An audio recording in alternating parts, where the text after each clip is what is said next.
ਇੱਕ ਕਾਲਰ ਵੀ ਆਪਣੇ ਜੁੜੇ, ਇਹਨਾਂ ਦੀਆਂ ਕਾਲਸ ਵੀ ਲੈਂਦੇ ਆ। ਕਰਮਜੀਤ ਜੀ ਜੁੜੇ ਨੇ। ਹਾਂਜੀ, ਸਤਿ ਸ਼੍ਰੀ ਅਕਾਲ ਕਰਮਜੀਤ ਜੀ। ਹਾਂਜੀ, ਸਤਿ ਸ਼੍ਰੀ ਅਕਾਲ ਜੀ। ਸਤਿ ਸ਼੍ਰੀ ਅਕਾਲ। ਸਾਰੇ ਵੀਰਾਂ ਨੂੰ ਸਤਿ ਸ਼੍ਰੀ ਅਕਾਲ, ਸਰੋਤਿਆਂ ਨੂੰ ਸਤਿ ਸ਼੍ਰੀ ਅਕਾਲ। ਬਹੁਤ ਵਧੀਆ ਪ੍ਰੋਗਰਾਮ ਚੱਲ ਰਿਹਾ ਹੈ। ਮੈਂ ਆਪਦੀ ਹੱਡਬੀਤੀ ਸੁਣਾਉਣੀ ਸੀ। ਮੇਰਾ ਲਾਇਸੈਂਸ ਨਿਊ ਹੋਣਾ ਸੀ ਅਗਸਤ ਦੇ ਵਿੱਚ, 15 ਅਗਸਤ ਨੂੰ। ਤੇ ਮੈਂ DMV ਗਿਆ ਤੇ DMV ਮੈਨੂੰ ਬਹੁਤ ਵਧੀਆ ਡੀਲ ਕੀਤਾ ਉਹਨਾਂ ਨੇ। ਤੇ ਮੈਂ ਕਿਹਾ ਵੀ ਟੈਸਟ ਲੈਣਾ, ਕਹਿੰਦੇ ਵੀ ਨਹੀਂ ਟੈਸਟ ਪਹਿਲਾਂ ਚੈੱਕਅਪ ਕਰਕੇ। ਉਹਨਾਂ ਕਿਹਾ ਵੀ ਟੈਸਟ ਨਹੀਂ ਲੈਣਾ। ਅੱਛਾ। ਤੇ ਟੈਸਟ ਉਹਨਾਂ ਸਾਰਾ ਮੇਰਾ ਅਪਡੇਟ ਕਰਤਾ, ਫੀਸ ਵਗੈਰਾ ਲੈ ਲਈ। ਉਹ ਆਪਣੇ ਪੰਜਾਬੀ ਵੀਰ ਸੀ ਜਿਨ੍ਹਾਂ ਨੇ ਮੈਨੂੰ ਡੀਲ ਕੀਤਾ। ਉਸ ਤੋਂ ਬਾਅਦ ਮੈਂ ਗਿਆ, ਮੈਨੂੰ ਕਹਿੰਦੇ ਪਿਕਚਰ ਫੋਟੋ ਖਿਚਵਾ ਲਓ। ਤੇ ਮੈਂ ਫੋਟੋ ਖਿਚਵਾਉਣ ਗਿਆ ਤੇ ਉਹ ਇੱਕ ਕਾਲੇ ਮੂਲ ਦੀ ਬੀਬੀ ਸੀ। ਉਹਨੇ ਮੇਰੀ ਫੋਟੋ ਖਿੱਚੀ ਤੇ ਫੋਟੋ ਖਿੱਚ ਕੇ ਤੇ ਵਾਪਸ ਆ ਕੇ ਤੇ ਉਸੇ ਬੰਦੇ ਨੂੰ ਫਿਰ ਬੁਲਾ ਕੇ ਲਿਆਈ। ਕਹਿੰਦੀ ਵੀ ਇਹਨਾਂ ਲਾਇਸੈਂਸ ਕਿਉਂ ਨਹੀਂ ਚੱਕ ਸਕਦੀ। ਅੱਛਾ। ਤੇ ਉਹ ਕਹਿੰਦਾ ਵੀ ਸਟਿਲ ਗ੍ਰੀਨ ਕਾਰਡ ਆ ਤੇ ਪਹਿਲਾਂ ਗ੍ਰੀਨ ਕਾਰਡ ਹੀ, before green card still citizen ਆ ਤੇ ਲਾਇਸੈਂਸ ਕਿਉਂ ਕੈਂਸਲ ਕਰਨਾ। 3 ਵਾਰ ਫਿਰ ਕੀਤਾ, ਨੋ ਕੈਂਸਲ ਨੋ ਕੈਂਸਲ। ਤੇ ਮੁੜ ਕੇ ਚੁੱਪ ਕਰਕੇ ਤੇ ਪਾਸੇ ਹੋ ਗਈ। ਇਹ ਤਾਂ ਮੇਰੇ ਨਾਲ ਹੋਇਆ DMV ਸੈਕਰਾਮੈਂਟੋ। ਅੱਛਾ। ਹਾਂਜੀ। ਜਿਹੜਾ ਇੱਕ ਮੁਲਾਜ਼ਮ ਉਹ ਕਹਿੰਦਾ ਵੀ ਤੁਸੀਂ ਸਿਟੀਜ਼ਨ ਆ ਤੇ ਤੁਹਾਡਾ ਕੈਂਸਲ ਕਰਨਾ ਨਹੀਂ ਬਣਦਾ, ਤੇ ਦੂਜੀ ਆ ਗਈ ਕਹਿੰਦੀ ਵੀ ਕੈਂਸਲ ਕਰੋ। ਹਾਂ, ਹਾਂਜੀ ਹਾਂਜੀ, ਇਹ ਮੇਰੇ ਨਾਲ ਹੋਇਆ ਜੀ। ਹੁਣ ਮੈਂ ਸਭ ਕੁਝ ਹੋ ਗਿਆ। ਹਾਂਜੀ ਹਾਂਜੀ। ਇਹ ਇਦਾਂ ਦੇ ਰਿਪੋਰਟ ਕਰਿਆ ਕਰੋ ਜਰੂਰ ਸਿੱਖ ਕੋਲੀਸ਼ਨ ਨੂੰ ਜਾਂ ਹੋਰ ਜਿਹੜੀਆਂ ਆਰਗੇਨਾਈਜੇਸ਼ਨ ਹੋਣ ਕਰਕੇ। ਮੈਨੂੰ ਤਾਂ ਲੱਗਦਾ ਪੱਗ ਬੱਧੀ ਹੋਣ ਕਰਕੇ ਜਿੱਦਾਂ ਉਸਨੇ। ਬਿਲਕੁਲ। ਹਾਂਜੀ।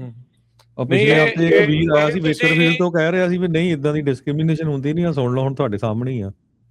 ਇਹ ਜਿਹੜੇ DMV ਦੇ ਵਿੱਚ ਆਮ ਨਾਟ ਸ਼ੋਰ ਵੀ ਉੱਥੇ ਕੰਪਲੇਂਟ ਬਾਕਸ ਆ ਜਾਂ ਕਿੱਦਾਂ ਹੈ, ਜਾਂ ਉਹਨਾਂ ਦੇ ਜਿਹੜਾ ਸੁਪਰਵਾਈਜ਼ਰ ਜਾਂ ਜਿਹੜੇ ਵੀ ਮੈਨੇਜਰ ਹੁੰਦੇ ਆ, ਤੁਹਾਨੂੰ ਇਹ ਲਿਖਤੀ ਜਿਹੜਾ ਉਹ ਇੱਕ ਲਿਖਣਾ ਚਾਹੀਦਾ ਆ, ਉਹਨਾਂ ਨੂੰ ਘੱਲਣਾ ਚਾਹੀਦਾ ਵੀ ਇਸ ਤਰੀਕੇ ਦੇ ਨਾਲ ਇਹਨਾਂ ਨੇ ਵਤੀਰਾ ਕੀਤਾ।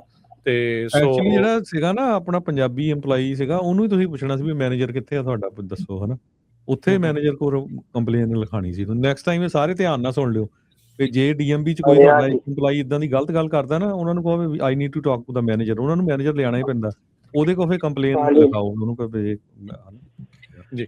ਮੈਂ ਪਾਸਪੋਰਟ ਨਾਲ ਐਂਟਰ ਕਰਾ ਕੇ ਆਇਆ, ਸਭ ਕੁਝ ਕਰਾ ਕੇ ਆਇਆ। ਤਾਂ ਉਹਨਾਂ ਨੇ ਪਹਿਲਾਂ ਮੇਰਾ ਚੈੱਕ ਕੀਤਾ, ਉਸ ਤੋਂ ਬਾਅਦ ਉਹਨਾਂ ਕਿਹਾ ਵੀ ਐਪਲੀਕੇਸ਼ਨ ਕਰੋ। ਐਪਲੀਕੇਸ਼ਨ ਕਰਨ ਤੋਂ ਬਾਅਦ ਉਹਨਾਂ ਸਾਰਾ ਚੈੱਕ ਕਰਕੇ ਮੈਨੂੰ ਮੇਰਾ ਫੋਟੋ ਖਿਚਾ ਹੋ ਗਿਆ ਤਾਂ ਮੇਰਾ।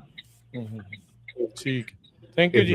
ਏਦਾਂ ਹੀ ਹੋਇਆ ਨਾ ਕਿ ਜਦੋਂ ਯੂਨਾਈਟਿਡ ਦਾ ਵੀ ਇੱਕ ਕੇਸ ਜਿਹੜਾ ਆਇਆ ਹੈਗਾ, ਜਿਹਦੇ ਵਿੱਚ ਕਿ ਇੱਕ ਸਪੈਨਿਸ਼ ਮੂਲ ਦਾ ਬੰਦਾ ਜਿਹੜਾ ਆਪਣੀ ਫੈਮਿਲੀ ਨਾਲ ਟਰੈਵਲ ਕਰਨ ਦੀ ਕੋਸ਼ਿਸ਼ ਕਰ ਰਿਹਾ ਸੀਗਾ, ਟਿਕਟਾਂ ਵਗੈਰਾ ਲੈਣ ਦੀ ਕੋਸ਼ਿਸ਼ ਕਰ ਰਹੇ ਸੀਗੇ।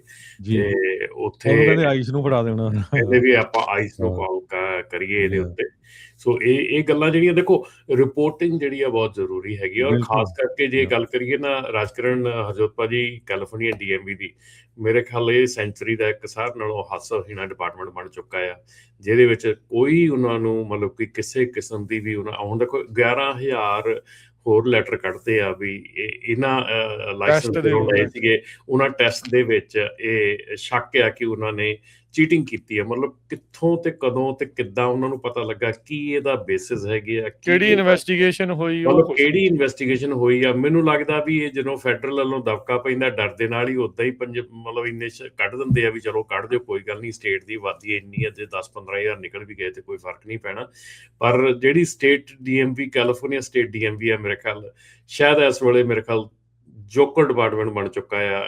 ਬਹੁਤ ਮਤਲਬ ਕਿ ਵਾਹਿਯਾਤ ਜਿਹੜੀਆਂ ਚੀਜ਼ਾਂ ਕਰ ਰਹੇ ਹੈਗੇ ਆ, ਜਿਹੜੀਆਂ ਕਿ ਮਤਲਬ ਕਿ ਬਿਲਕੁਲ ਹੱਸਣਯੋਗ ਹੋ ਰਿਹਾ ਹੈਗਾ।